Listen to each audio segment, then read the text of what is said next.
1절에서 15절까지의 말씀이고요. 제가 가진 성경으로 구약 성경 450면에 있습니다. 구약 450면 사무엘상 24장 1절에서 15절까지의 말씀 우리 한 절씩 교독하도록 하겠습니다. 사울이 블레셋 사람을 쫓다가 돌아오매 어떤 사람이 그에게 말하여 이르되 보소서 다윗이 엔게디 광야에 있더이다 하니 사울이 온 이스라엘에서 택한 사람 3,000명을 거느리고 다윗과 그의 사람들을 찾으러 들여면서 거기로 갔다. 길가양에 우리에 이른즉 굴이 있는지라 사울이 뒤를 보러 들어가니라. 다윗과 그의 사람들이 그 굴 깊은 곳에 있더니 이제 사람들이 이르되 보소서 여호와께서 당신에게 이르시기를 내 원수를 내 손에 넘기니 내 생각을 주고 그에게 행하라 하시더니 이것이 그날입니다. 다윗이 일어나서 사울의 겉옷자락을 강한 뱀이라. 그리한 후에 사울의 옷자락 뱀으로 말미암아 다윗의 마음이 찔려 자기 사람들에게 이르되 내가 손을 들어 여호와의 기름 부음을 받아 내 주를 치는 것은 여호와께서 금하시는 것이니 그는 여호와의 기름 부음을 받은 자가 됨이니이다. 다윗이 이 말로 자기 사람들을 금하여 사울을 해하지 못하게 하니라. 사울이 일어나 굴에서 나가 자기 길을 가니라. 또 일어나 굴에서 나가 내 주 왕이 여호와의 사울이 돌아가는지라. 다윗이 땅에 엎드려 절하고 다윗이 사울에게 이르되 보소서 다윗이 왕을 해하려 한다고 하는 사람들의 말을 왕은 어찌하여 들으시나이까? 오늘 여호와께서 굴에서 왕을 내 손에 옮기신 것을 왕이 아셨을 것이다. 어떤 사람이 나를 권하여 왕을 죽이라 했으나 내가 왕을 아껴 말하기를 나는 내 손을 줘 내 주를 해하지 아니하니 는 여호와의 기름 부음을 받은 자이기 때문이라. 내 아버지여 보소서 내 손에 있는 왕의 옷자락을 보소서. 내가 왕을 죽이지 아니하고 거독자람만 베었은즉 내 손에 악인과 죄과가 없는 줄을 오늘 아실지니이다. 왕은 내 생명을 찾아 해하려 하시나 나는 왕에게 범죄한 일이 없나이다.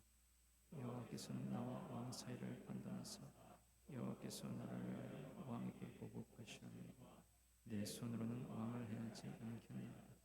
옛 속담에 말하기를 악은 악인에게서 난다 하였으니 내 손이 왕을 해하지 아니하리이다.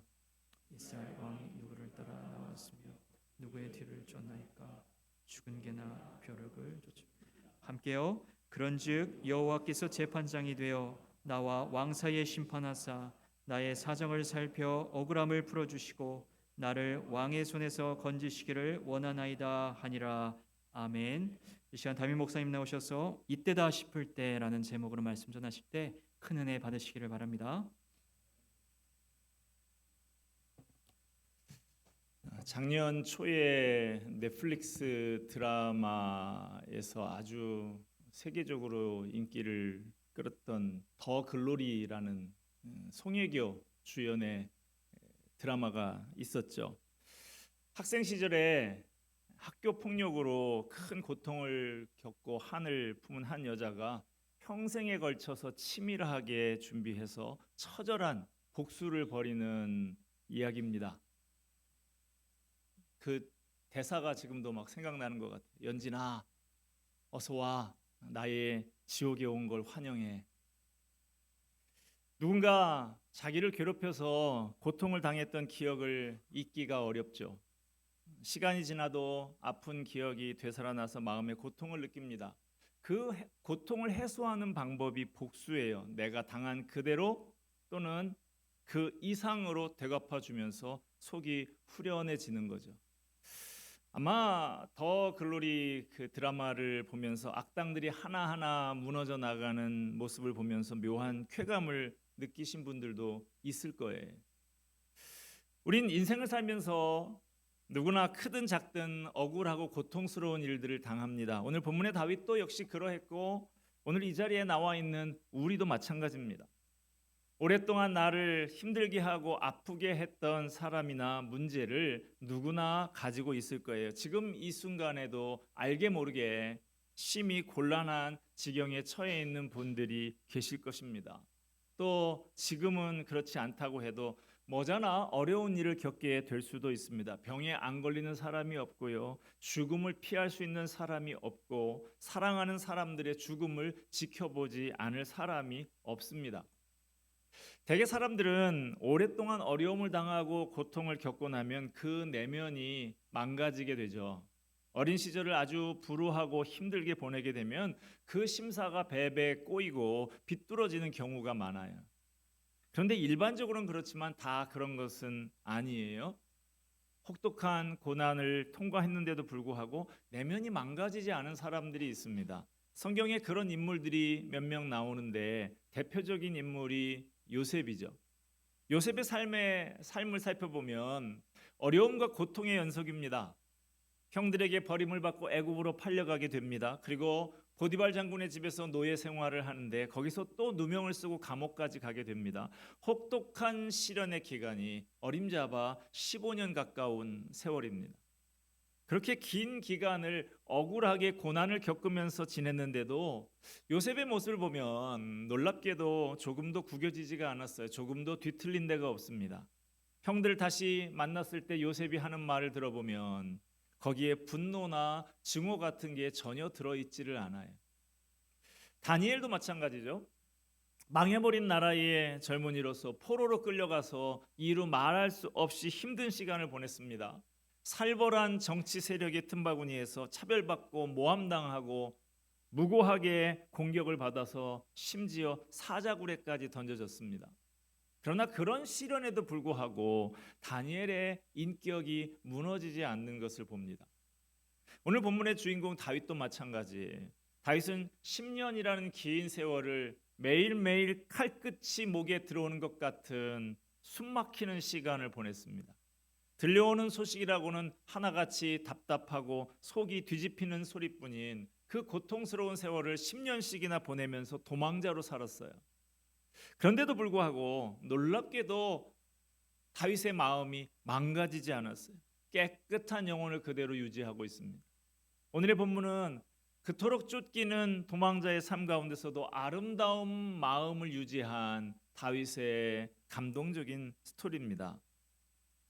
다윗은 사울 왕의 추격을 피해서 도망 다니다가 사해 근처에 있는 엔게디라는 광야 지역에 숨었습니다. 광야 동굴 속에 숨어서 지낸다고 하더라도 반드시 필요한 것이 물이죠. 물은 먹어야 사는 것이죠. 그런데 물이 귀한 그곳에서 물을 구하러 오아시스를 찾아다니다 보면 아무리 조심한다고 해도 사람들의 눈에 띄일 수밖에 없는 것이죠. 그렇게 물을 찾아 나선 다윗을 어떤 사람이 발견하게 됩니다. 그래서 현상금을 걸고 다윗을 쫓고 있던 사울 왕에게 다윗이 여기 있다고 고자질을 하게 됩니다. 마침내 사울 왕은 이스라엘 전역에서 선발된 3,000명의 수색대를 데리고 다윗을 잡으러 갑니다. 지금으로부터 3,000년 전 이상 된 이야기입니다. 3,000명이면 굉장한 인원인 것이죠. 웬만한 지역에다가 3,000명을 풀어놓으면 그 지역의 인구보다도 군인 숫자가 더 많을 거예요. 요즘 군대로 쳐도 보병 연대급이나 되는 많은 인원입니다.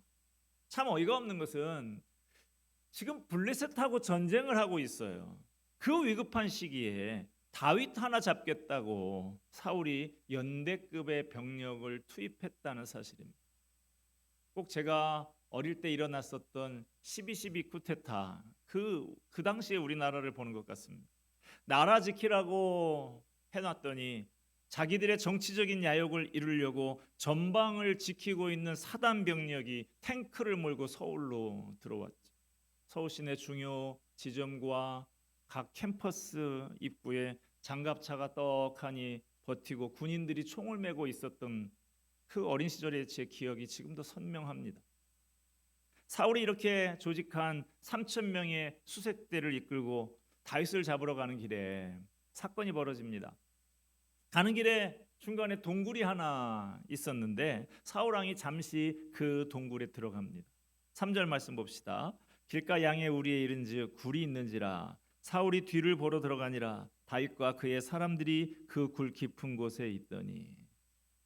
여기 나오는 뒤를 보러라는 말 히브리어적인 표현으로는 발을 가리러라는 말인데 대변을 보러라는 그 말을 완곡하게 표현한 관용적인 표현으로 알려져 있습니다. 사울이 아마 볼 일이 굉장히 급했던 모양이에요. 설사가 났는지도 모릅니다. 보통은 왕이 어디를 가기 전에는 반드시 경호원들이 그 앞장서서 가서 수색을 한 다음에 안전한 것을 확인한 다음에 들어가죠. 제가 군에 있을 때 경호 작전을 여러 번 수행을 했는데 오늘도 지금 체코에 가 있는 대통령이 성남 공항에 들어온다고 그러죠. 그렇게 온다 그러면 이제 전날부터 특작 부대들을 동원해서 그 비행기가 오는 경로에 있는 모든 산들을 다 수색을 하고 거기에 매복을 하고 전날 밤부터 있습니다. 아마 고생들 했을 거예요. 지금 이 비 오는데 밤에 거기서 산에서 잤을 거예요. 그렇게 하고 나서야 중요 인물들이 오는 것이죠. 그런데 오늘 본문에는 사울 왕이 얼마나 급했는지 사전에 부하들을 시켜서 수색을 하지 않고 혼자서 동굴로 들어갑니다. 그런데 그 굴은 생각보다 깊은 굴이었고 하필이면 그 동굴 깊은 곳에 다윗 일행이 숨어 있었어. 그 근처에 동굴이 그거 하나뿐이겠습니까? 그 많은 굴 중에 하필이면 다윗 일행이 숨어 있는 굴에 사울 왕이 불쑥 들어간 거예요. 그 순간에 그 안에 숨어 있는 다윗 일행이 얼마나 놀랐겠습니까? 숨이 턱 막혔을 거예요. 그렇지 않아도 사울 왕이 군사들을 동원해서 자기들을 잡으려고 대대적인 수색 작전을 벌인다는 것을 알고 동굴에 숨어서 숨을 죽이고 있었을 텐데 오늘 여기서 죽는구나 싶었을 것입니다. 그런데 이게 웬일입니까? 군사들이 우르르 몰려 들어오는 게 아니라 사울 왕 혼자 들어오는 거예요. 급하게 겉옷을 벗더니 앉아서 이를 보고 있는 거예요. 사울 왕은 다윗과 그 부하들을 볼 수가 없었어요. 바깥에 밝은 곳에서 있다가 갑자기 어두운 터널 같은데 들어가면 앞이 잘 보이지를 않죠. 눈이 적응이 되지 않아서 그렇기도 합니다만은 워낙 용무가 급해서 그랬을 수도 있어요. 그러나 그 안에 오래 있었던 다윗 일행의 눈에는 사울 왕이 또렷이 보였겠죠. 이 상황을 보면서 다윗의 부하들이 다윗에게 귓속말로 설득을 합니다. 뭐라고요? 절호의 찬스라고. 4절 상반절 보겠습니다. 다윗의 사람들이 이르되 보소서 여호와께서 당신에게 이르시기를 내가 원수를 내 손에 넘기리니 내 생각에 좋은 대로 그에게 행하라 하시더니 이것이 그날이다 하니 이것이 그날입니다. 이거야말로 하나님께서 저 원수 사울 왕을 제거할 수 있도록 주신 기회라는 거예요. 그렇지 않고야 어떻게 이런 일이 일어날 수 있냐는 것입니다. 그 많은 동굴이 있는데 하필이면 여기에 들어와서 저렇게 무방비 상태로 앉아 있다니 이런 기회가 또 찾아오겠냐는 것입니다. 사실 다윗은 사울에 대해서 마음에 깊은 상처가 있었을 거예요. 사울은 아무 잘못도 없는 다윗을 몇 번이나 죽이려고 창을 던졌습니다. 그리고 다윗의 가정을 파괴하고 사회적인 지위를 박탈하고 반역자로 몰아서 죽이려고 했어요. 지긋지긋하게 비열한 인간 아닙니까? 다윗이 뭘 그렇게 잘못했다고 그렇게 못 살게 구는지 다윗이 받은 상처는 이루 말할 수 없었을 거예요. 제가 다윗의 입장이라도 정말로 용서하기 어려웠을 것 같습니다. 그런데 그렇게 증오스럽고 그렇게 다윗에게 상처를 많이 둔 원수가 바로 눈앞에 나타난 거예요. 그것도 모든 무장을 해제한 채로 뒤돌아서 앉아 있습니다. 이 기회에 칼 한 번 휘두르면 다 끝나는 거예요. 미치광이 사울 왕의 독재도 끝나고 지긋지긋한 도피 생활도 끝이에요. 함께 있는 억울하고 원통한 일을 겪은 사람들도 모두 당당하게 집으로 돌아갈 수가 있게 되는 것입니다. 이 기회에 사울을 단칼에 끝내고 싶은 유혹이 이때다 싶은 유혹이 다윗에게 얼마나 강하게 솟구쳤겠습니까? 저는 목회를 하면서 다양한 사람들을 만나게 됩니다. 그중에는 인간관계 속에서 갈등하고 고통을 겪는 분들도 있어요. 정말로 사람이 사람을 미워하는 것만큼 힘든 게 없더라고요. 사람과 사람이 갈등할 때만큼 지옥이 없더라고요. 직장인들을 대상으로 설문조사를 했을 때 당신 지금 가장 힘든 게 뭐냐라고 물어보면 가장 많이 나오는 것이 인간관계의 어려움이라고들 말을 합니다. 일이 힘들고 급여가 좀 적은 것은 어느 정도 견딜 수가 있는데 못된 사람 견디는 것은 정말 힘들다라고 이야기를 합니다. 그렇게 갈등을 겪고 있는 사람, 사사건건 나를 힘들게 만드는 사람을 한 방에 날려버릴 수 있는 절호의 기회가 찾아온다고 하면 그 유혹을 거절하기가 쉽지 않겠죠. 누군가에게 억울하게 당하고 상처를 받게 되면 속에서 이런 마음이 솟아오릅니다. 어디 두고 보자. 기회가 오면 너도 한번 당해봐라. 내 눈에 눈물 나게 했지 네 눈에는 피눈물 나게 해줄 거다 하면서 되갚아주고 싶은 마음이 치솟아 오릅니다. 사람마다 평생 일생에 몇 번의 인생 역전의 기회가 찾아온다고 그러죠. 그 기회를 놓치지 않고 살려야 성공한다고 그러죠. 다윗이 바로 이때다 싶은 일생일대의 기회가 찾아온 거예요. 일행의 설득을 들은 다윗도 어느 정도 마음이 움직였던 모양입니다. 그래서 손에 칼을 들고 은밀하게 사울에게 접근을 합니다. 그런데 그 순간 다윗의 마음에 하나님의 음성이 들린 거예요. 원수 갚는 것은 네가 할 일이 아니고 내가 할 일이다. 얼마 전에 제 지인의 페이스북에 이런 사진이 올라왔습니다. 한번 띄워주실까요? 잘 한번 보세요. 하수구 그 트렌치가 딱 어떻게 보면 여러분 주방에 있는 접시 건조대하고 비슷하게 사이즈가 딱 맞아가지고 하수구 트렌치에다가 저 접시를 저렇게 꽂아 놓은 거예요. 딱 맞는 것이죠. 외국의 어느 저기 자세한 사진에 보면 그 외국어가 써 있는 거 보니까 외국의 어느 곳인데 그 밑에 이렇게 제 지인이 그 원래 있는 글을 그대로 옮겨놨는데 뭐예요? 딱 맞는다고 해서 당신이 올바른 곳에 있다는 뜻은 아니다. 딱 맞는다고 해서 올바른 곳에 있다는 뜻은 아니다. 여러분 바로 이거구나 싶은 마음이 든다고, 바로 이때다 싶은 마음이 든다고 해서 그 충동에 이끌려 행동하는 것이 올바른 것은 아닙니다. 요즘 우리 사회에 유행하는 말 중에 아빠 찬스라는 말이 있죠. 아버지가 좋은 자리에 있는 것을 이용해서 다른 사람보다 좋은 기회를 제공받고 부당한 이익을 누리는 것을 말하죠. 불공정한 것이죠. 비겁한 짓이죠. 이때다 싶은 찬스가 왔다고 해서 그것을 이용하는 게 올바른 것은 아니죠. 다윗은 당장 치밀어 오르는 복수의 유혹과 하나님의 음성 사이에서 하나님 쪽을 선택합니다. 측근들의 간곡한 설득과 이때다 싶은 마음의 충동을 모두 물리치고 신앙적인 결단을 내렸어요. 그래서 다윗은 사울을 죽이지 않고 사울이 변을 보느라고 벗어놓은 겉옷 끝자락만 살짝 자른 다음에 사울을 그냥 돌려보냅니다. 내가 당신을 죽일 수 있었지만 죽이지 않았다라는 표시를 낸 것이죠. 그 정도의 일을 갖고도 다윗은 양심의 가책이 들어서 괴로워했습니다. 5절 말씀 보면 그리한 후에 사울의 옷자락 뱀으로 말미암아 다윗의 마음이 찔려.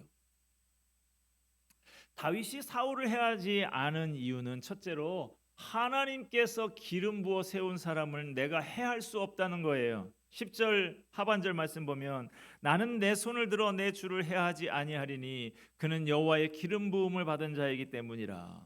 다윗은 하나님께서 기름 부어 세운 사람을 자신이 치는 것이 합당하지 않다고 여겼어요. 다윗이 사울을 해하지 않은 두 번째 이유는 하나님의 정의로운 판단을 믿고 모든 것을 하나님께 맡겼기 때문에 그렇습니다. 12절 말씀 볼까요?